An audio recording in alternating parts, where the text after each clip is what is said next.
Skinny is a condition where you do not have muscle development and you are not fat. Most people who are skinny have been skinny since they were kids. And the good thing about starting skinny is it is very hard for any excess calories to be stored as fat. So skinny people have an advantage there. Skinny people are typically skinny because of 3 reasons. Reason number 1, they do not consume enough calories. And this is because most of their foods come from nutrient-dense foods. And nutrient-dense foods are very low in calories. You might eat a lot of food, but it doesn't give you enough calories because it is not caloric dense. And typically, most skinny people eat these kinds of food. The second reason is skinny people have bad eating habits. They might eat only once per day, they might skip meals, they may even stay 2 days without eating.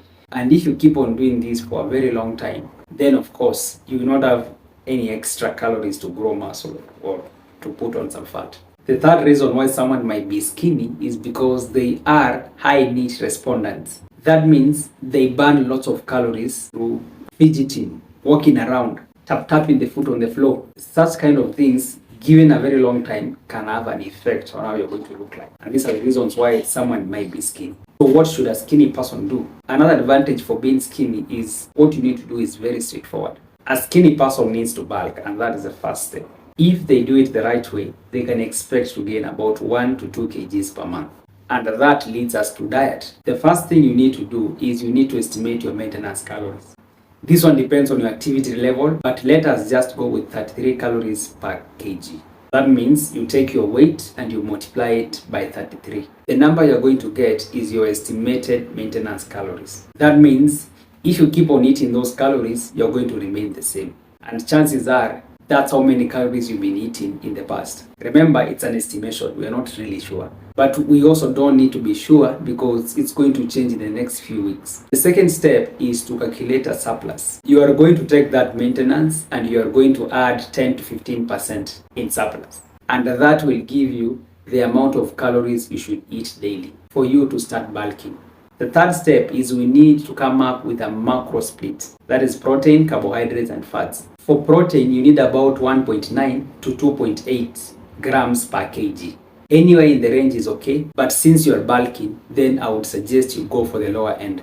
After that, we need to set your fats, and 25 to 30% of those calories is okay for fats. Then the rest of your calories can come from carbohydrates. Now let's go to training. With training, we have 3 things that are very important. We have intensity, we have volume, and we have frequency. You can define intensity as how much mechanical tension are you introducing to the muscle, because the muscles grow because of mechanical tension. When you introduce a new challenge to the muscle, then it has to grow to adapt to that challenge. And intensity is what makes that happen. You can also define intensity as how close you are to failure when you're training. But do not worry about these things, I will explain them in another video. Volume is providing enough mechanical tension enough times. In other words, you can say volume is doing enough intensity. I will also explain that in another video.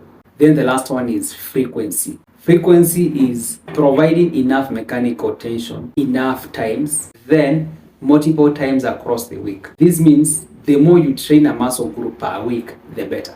That's why doing things like bro splits, it's a bad idea. If you're a complete beginner, then you can use this routine on the screen for the first 3 to 6 months. After 6 months, you can use this intermediate routine to keep on progressing. The things that you need to keep in mind is, number 1, you need to focus on compound movements. When you look at those routines, especially the beginner one, you're going to notice that most of the workouts are compound and you're doing the same movements over and over again. The reason is compound movements gives you the most gains and you're doing them multiple times because lifting is a skill. And when you are a beginner, you need to focus on developing that skill of lifting. You're also going to notice that the volume is very low.